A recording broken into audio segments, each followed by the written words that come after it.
Hey everybody, welcome back to another lesson video. This is for lesson 12a, which if you're confused why we didn't just do like 12 and 13, it's because lesson 12 and lesson 12a are based on the same chapter in the book. And if we were in school, we'd actually probably do it on the same day. Because we're at home, I wanted to separate them and give us a little more time to process each. So 12 mostly focuses on the first part of chapter 1, and 12a focuses on the entire chapter, but mostly at the events at the end. So using the same text, the same part of Percy Jackson Lightning Thief, and we're going to dive in and talk about what kind of text it is today and why the author chose to write this kind of story using this kind of form. So, diving right in, again, this is pertaining to the Lightning Thief, chapter 1, pages 8 to 15. Again, this is assuming that you've already read it and listened to it on your own and written a gist statement. If you haven't done that yet, make sure you go back and do that right now. This lesson will not be helpful for you if you have not read the text. And our goal today, our objective is we're going to explain differences in narrative form by noticing the text features. What we mean by narrative form is the kind of writing that was used. We'll dive in more in a little bit about all the different kinds of writing that are available out there, the different kinds of mediums. But we're really going to work on trying to figure out what kind of text this is, and more importantly too, because we're getting a lot better at that, realizing the difference between fiction, nonfiction, poetry, and drama, but telling and making inferences about why the author chose this form. And this is really important because when you can fully understand this, it allows you to evaluate different writing styles, and when you're doing your own writing, if you have something that you want to say, you're going to want to choose a kind of writing that matches that. If you're trying to teach somebody about a topic that you're really interested in, you're going to want to use a nonfiction text style. If you have a story that you want to tell that's made up and you want to be kind of mysterious, you don't want everyone to know exactly what's going on all the time, then you might want to write a novel. Or if you just have like a lot of feelings, or you're just in a certain mood, whether that's joyful or sad, and you just want to put those feelings on paper without a whole lot of structure, then poetry is the mood for you. And so today we're going to take a look at the different kinds of writing that authors can choose from, why they might choose that, and then analyze the chapter to see some evidence of what kind of writing this is and why it's important. So that's our exit ticket. We're just going to write a few sentences that tell what kind of text the Lightning Thief is. That should be underlined because it's a book. And why you think the author chose this form. And we're going to, as always, or as usually, make sure that we have details in the text to support our ideas. And today, the thinking questions that we do will directly lead up to that. It's not just practice. We can build on top of them to help answer our question here. Vocabulary, as always. First word is philosophical. This is having to do with the study of nature, life, truth, and knowledge. Someone who is a philosopher is someone who spends a lot of time thinking about why the world is the way it is, why people are the way they are, what's the truth that we're all searching for. And so someone who is philosophical is someone who studies those kinds of things. Number 2, the word is materialize, which means to take shape or form. You might think about this as when you are making slime and you put all the different ingredients together. As you start to mix it, it materializes from glue and everything else that you use into a new form that is slime. The third word is pulverize, which means to make into powder, as by crushing, grinding, or pounding.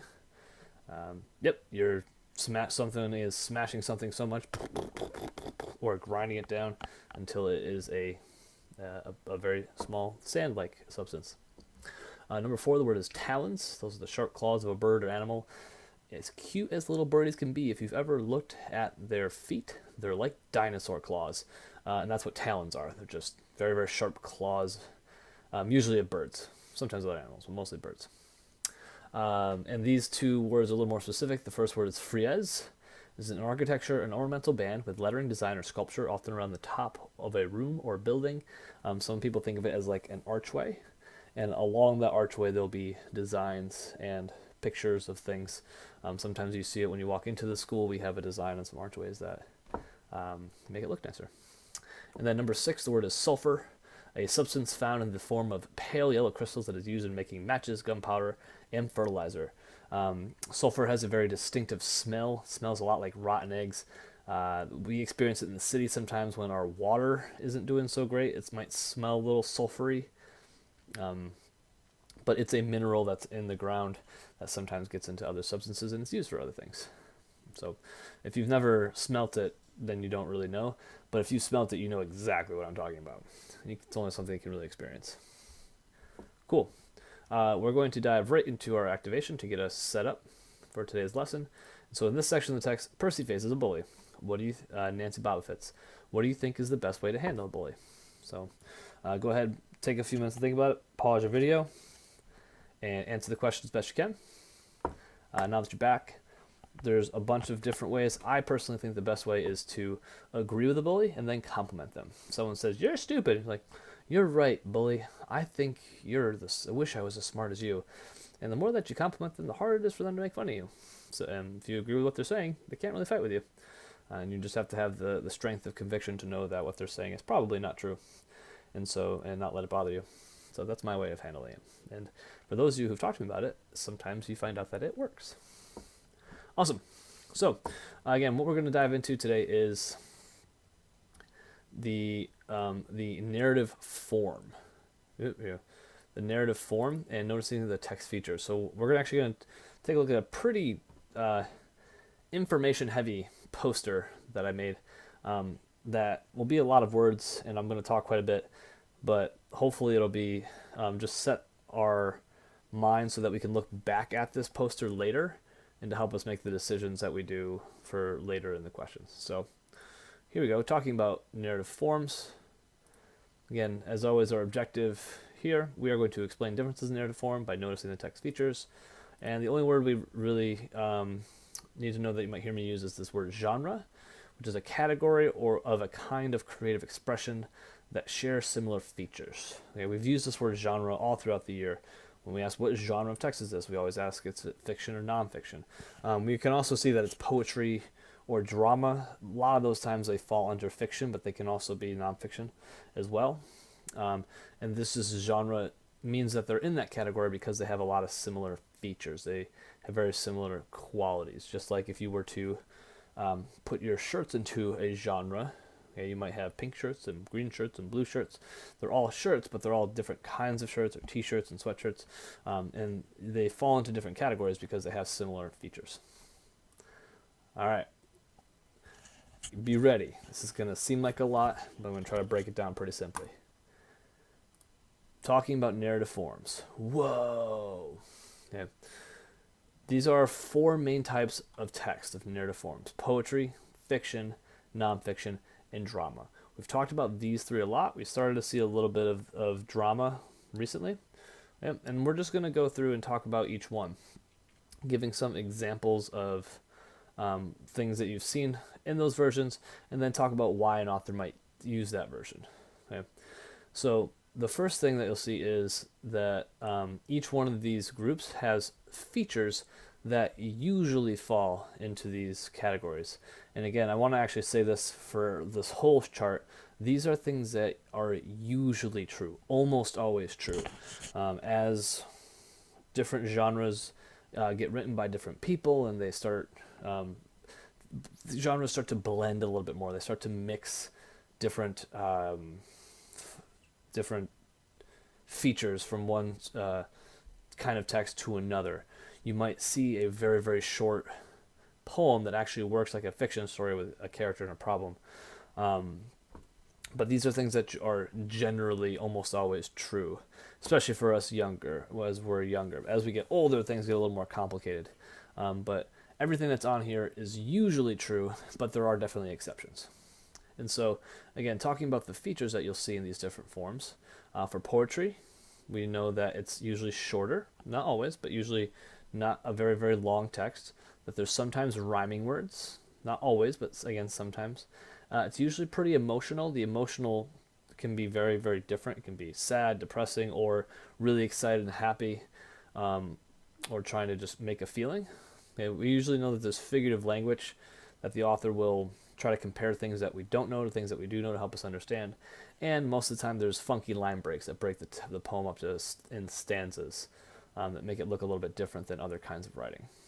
Okay, so these things are things that we mostly know. Here's just some examples. Lyric poems, which are you call like normal poems that we see a lot. Songs are a form of poetry most of the time. Okay, epic poetry, actually Greek mythology. There's two, the Iliad and the Odyssey, which are written in verse, like they were rhyming, but they're over thousands of pages long, all to put together. So there is certain poetry that tells stories, but is very, very long. That's called epic poetry. And then we've even made a few called shape poems, where the shape of the poem is the poem. In Love That Dog, we saw a picture of a dog using all the words that described it, or a picture of an apple that used all the words to describe it. Those are shape poems. And so those are just some examples. And so this is a big question that we're going to focus on a lot today. Why would an author use this form? And so an author would choose to use poetry instead of one of the other ones if they wanted the writing to be more about a mood or a feeling. In other kinds of writings, there can be a mood and there can be a feeling, but it might change throughout. Where poetry generally is written to have a very clear or very straightforward feeling. Like, I'm feeling really bad, and I want people to know that I feel bad and why I feel bad.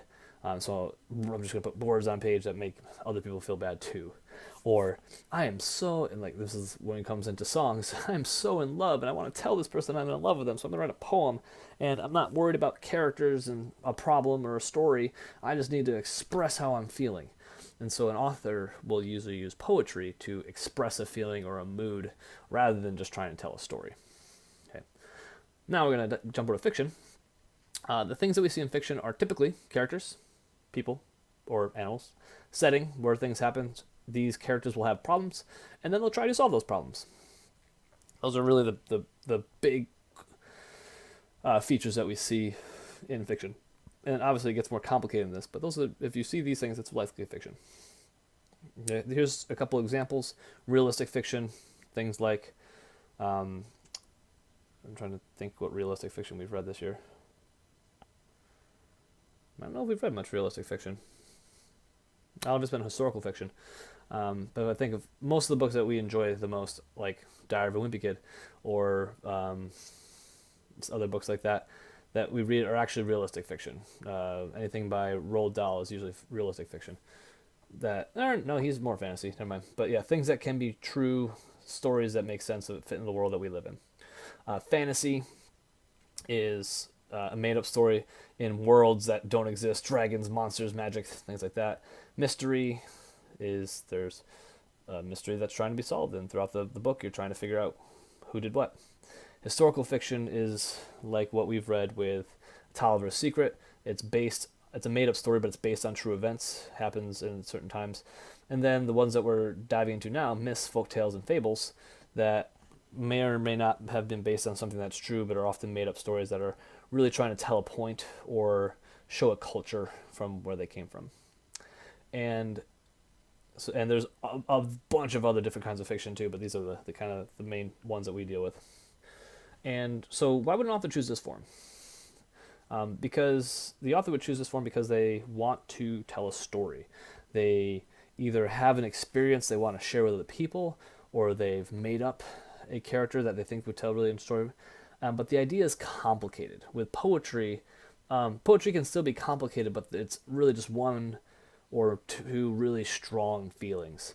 Where in fiction, the character has to try to solve their problem, and they might try one way and then they fail, and they might try another way and they fail again. And so it takes a little while for people to accomplish what they want to accomplish. And so they usually the author needs to go into more detail of their problems and their solutions, or their attempted solutions. And or sometimes even just the world. If we're talking about fantasy or a mystery, that might take place in a world that's not like our own. And so it takes a while for people to understand that the world is different. We'll see that with The Lightning Thief, that there's these magical, mystical elements that come into play that are very, very different from our world. And it takes a while to describe them so we can truly understand what's happening in the story. So that's why an author would choose this form. If they're trying to do something that's not completely connected to our world, or they just have a story they want to tell, that's a bit more complicated than just a feeling that they get from poetry. Great. Jumping to nonfiction, you'll see in nonfiction, it's giving us information. That's the big thing we focus on. There's usually photographs or charts or other features that give us some visuals about what's going on. And there's a very organized structure. We've talked about this a lot in school, things like cause and effect, compare and contrast, sequential. We've talked a bunch. I didn't want to dive into all of them right here, but it has a very organized structure so that people can get the information the best they can. Okay? Some examples are articles, biographies, which are stories about people's lives, autobiographies, which are stories about people's lives that they've written about themselves. You might see instruction manuals, and then even interviews that are giving information about certain topics. Those are nonfiction genres. And then, again, the big reason why people choose nonfiction is because they want to give information about a topic. They're not trying to tell a story. They're not trying to give a feeling. They might be trying to prove a point and try to change people's minds, but they're trying to change people's minds by giving information about a topic so that that person can then know more and then change their mind on their own. Awesome. And last one, drama, which is when we read Arachne and Athena and Arachne, how spiders came to be. That was one of our first exposures to drama. You'll see that, like fiction, there's characters, and sometimes there's settings, not always specific places where it's taking place. And then, like fiction, there's dialogue, but the dialogue is exclusive. There is not a lot else. There's no descriptions. There's just dialogue that people use to describe other things. There's usually a cast list at the beginning. When we're reading fiction, sometimes we meet new characters as we go along. But you're going to know all the characters right from the beginning of a drama, every single one, even if they show up later. And then 4, there's stage directions, where the author in a fiction book would write and describe what a character is doing and how they're feeling, but stage directions are much shorter and just tell an actor or an actress what to do. And so these are the features that you'd see that tell you it's a drama. The only times you really see this are in plays, especially in TV or movie scripts, where the actors are being told what to do, or in musical theater, which is a play, but there's music to it too. And so this is usually the reason why it's its own category, is because dramas can be about real things, or they can be about things that have been made up or made up stories. And the format's just a little different. And the reason why people might do this instead of doing one of these other two things is because they want the reader to experience and feel like they are part of a world, not just reading. If you are acting, or you're seeing people act through a drama, you might feel like you're really there, that these are real people that you can connect with. That's why TVs and movies are so immersive, like we feel like we're in them sometimes, is because that's what the author was just trying to do, is trying to make you feel like you're right there. With fiction, we do our best to show it and not tell, and with poetry, same thing, show and not tell about the story. But with drama, it's a lot easier to show because you're actually acting. There's less writing that's involved. Whew. So, yeah, I know that was a lot. I'm sorry I had talked so much.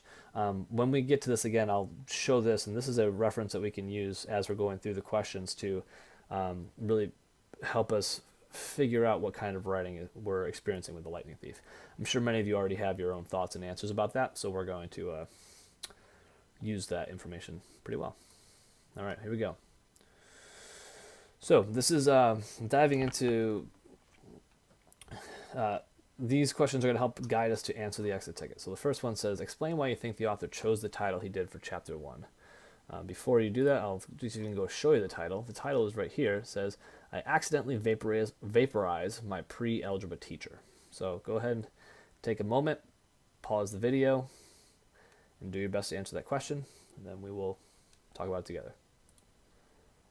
Awesome. Now that you're back, let's take a look at the title. It says, I accidentally vaporized my pre-algebra teacher. I think the author chose this because for 2 reasons. One, he uses the word accidentally, right? Which shows that sometimes Percy does things, or things happen to Percy, without him meaning them to. They just kind of happened. And then later, it's true with this, he didn't mean to vaporize his Mrs. Dodds. She attacked him, and he just tried to defend himself with this weird magical sword pen that his other teacher gave to him. And so the situation was kind of really out of control, and this is all just a crazy accident. So I think that's one thing the author is trying to do. He's trying to show that things happen to Percy, even though he doesn't mean to. And then secondly, I think the author is also just trying to tell us what's going to happen in this chapter and let us know what we can start to wonder and be interested about what's going to happen in the chapter. He vaporizes his teachers? That's crazy. How's he going to do that? And so, like, down here, almost toward the end of the chapter, we actually see he does it.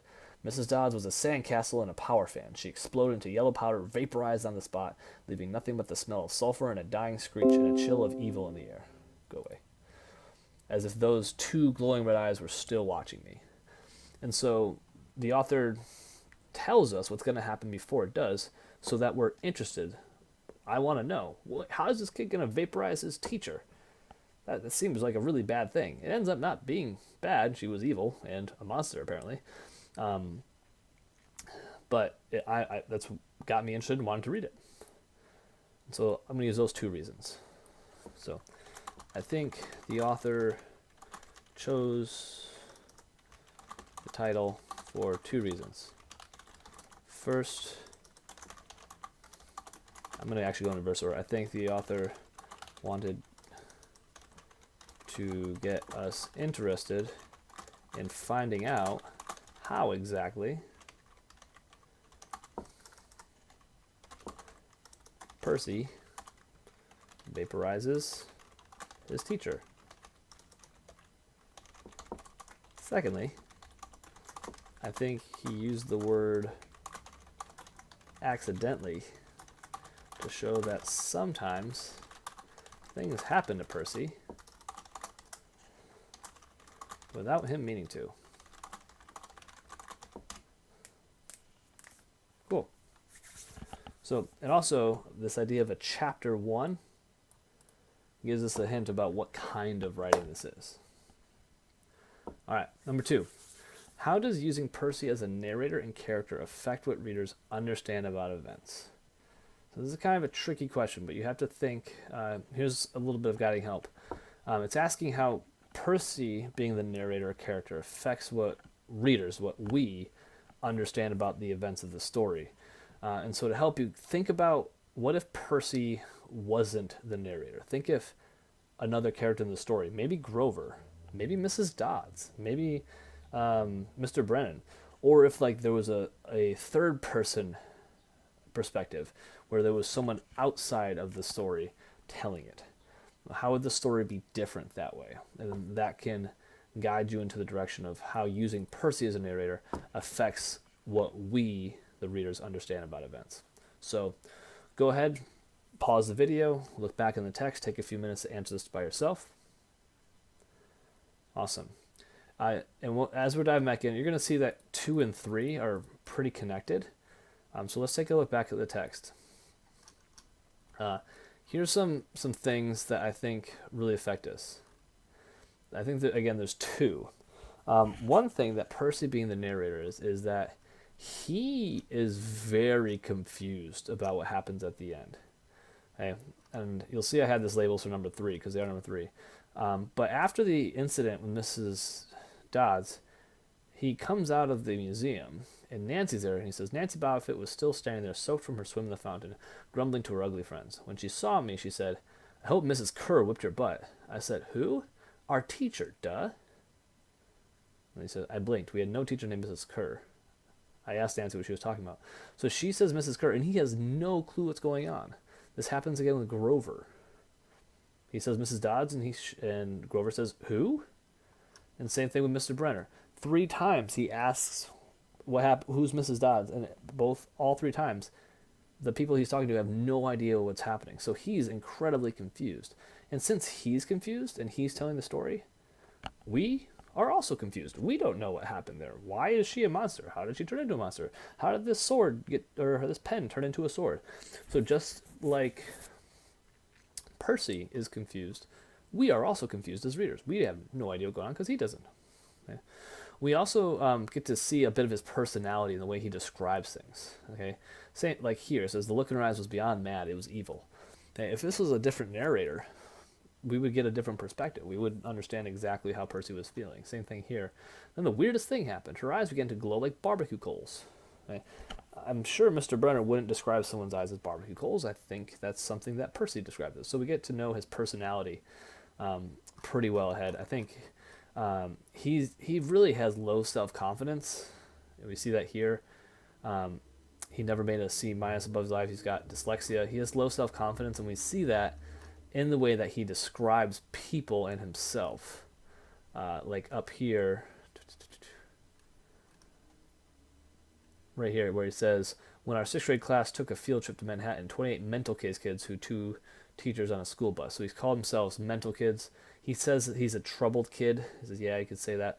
And so with him being the narrator, we really understand how he feels about himself and the people around him. So that's how we're affected as readers. So this is a 2-part to this one too. So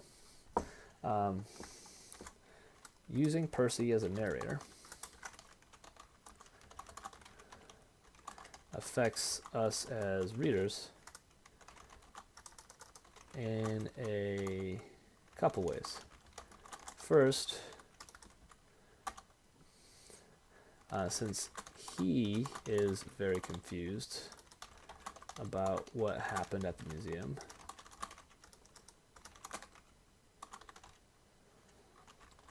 we are also very confused about what happened.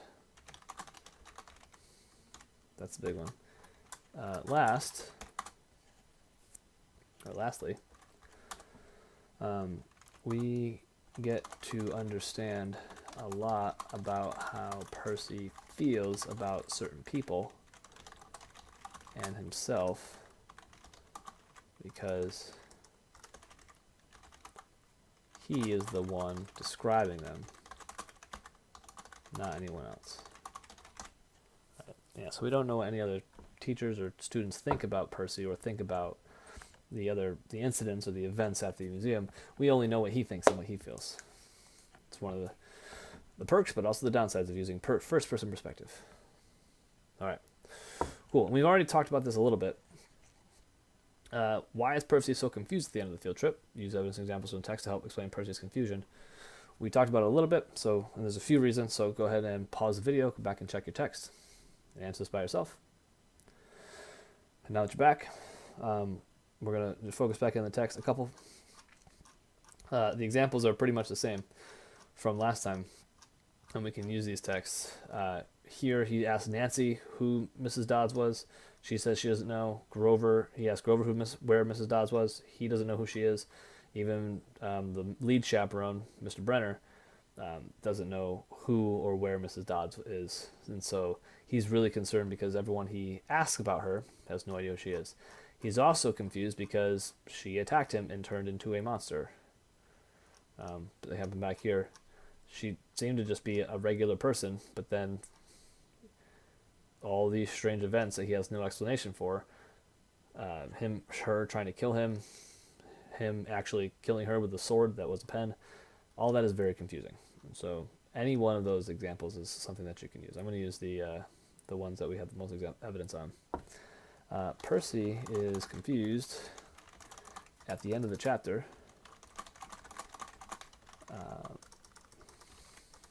because he keeps asking people about Mrs. Dodds, and they say they've never heard of her. For example, let's say Mr. Brenner. Mr. Brenner says, let's go back and look at the text. Percy, there is no Mrs. Dodds in this trip. As far as I know, there has never been a Mrs. Dodds at Yancey Academy. Percy, there is no Mrs. Dodds on this trip. As far as I know. Oh, it's another one. There has never been a Mrs. Dodds at Yancey Academy. And anytime we give evidence, we should explain. This shows that even the teacher who is in charge of the field trip is telling Percy that what he experienced couldn't have just happened. That is confusing. Good job. Excellent. So, using these, we should definitely have a good idea about what kind of text this is and why the author chose this form. And so we're going to make sure we include some details from the text that support the ideas. And while you're doing this, I'm actually going to turn back to here so you can take a look and see what kind of features we've been seeing. Okay. And then thinking about why an author would use that text with those features. So go ahead and pause the video, do the best you can on your own. Awesome. Now that you're back, let's take a look. We've got our 4 different narrative forms here. We're looking at poetry. This definitely is not poetry. I didn't see crazy line breaks. It's not using figure language or rhyming. It's not very short. This is certainly not a drama. We didn't see a cast list or stage directions throughout. In the beginning, it may have seemed a little bit like nonfiction because they were in a museum, and the way that it was written was almost kind of explaining Greek mythology to us. But right from the beginning, we see that there are a certain group of characters. Percy, it's taking place in the museum. He's already got problems with Nancy Bobbitt being a bully, him being kicked out of school a bunch of times, and then this especially big problem, Mrs. Dodd's attacking him and him having no idea what's going on. And so this is definitely a form of fiction. Yeah.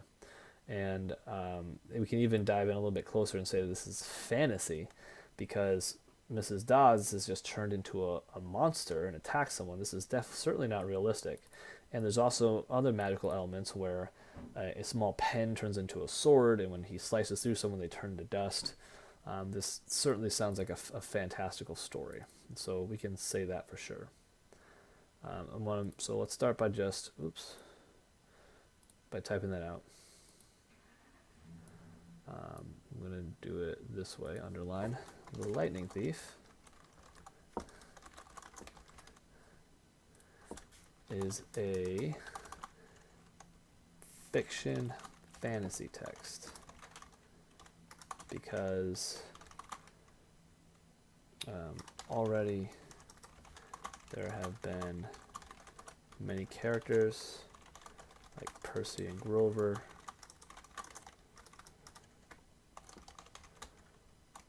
It's a setting,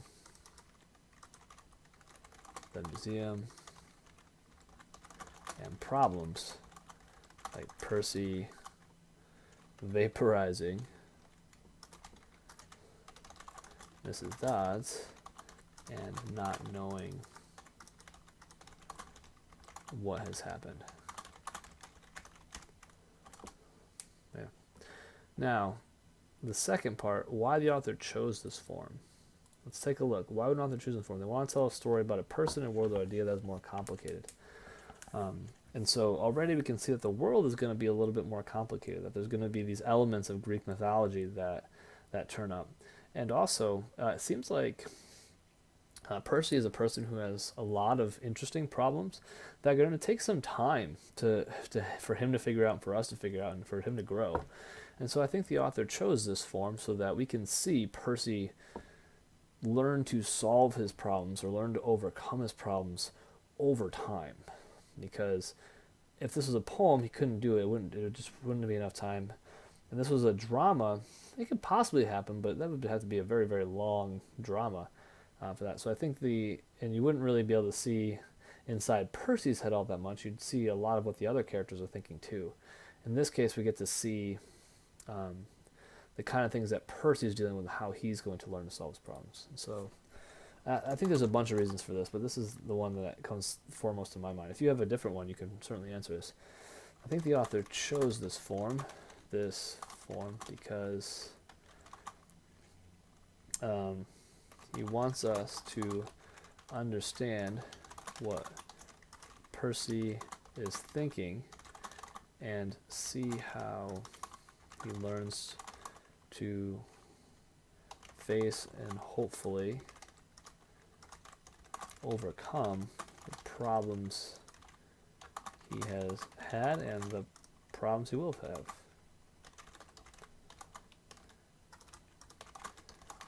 Right, we need some details to prove this. I think the best thing to do is I think we can actually use this last one pretty well here. The same details that we used from above.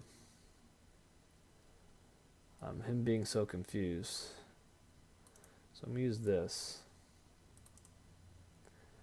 And say, for example, Mr. Brennan says, Percy, there's no Mrs. Dodds in this trip. As far as I know, there's never been Mrs. Dodds at the NC Academy. This shows us that there is something very strange going on with Percy and his school, and makes the reader want to read more to figure out what exactly that strangeness is. Awesome. So, do we answer our question? Do we tell what kind of text Lightning Thief is? Yes, we said a fiction fantasy text because there's characters, settings, problems, things like that.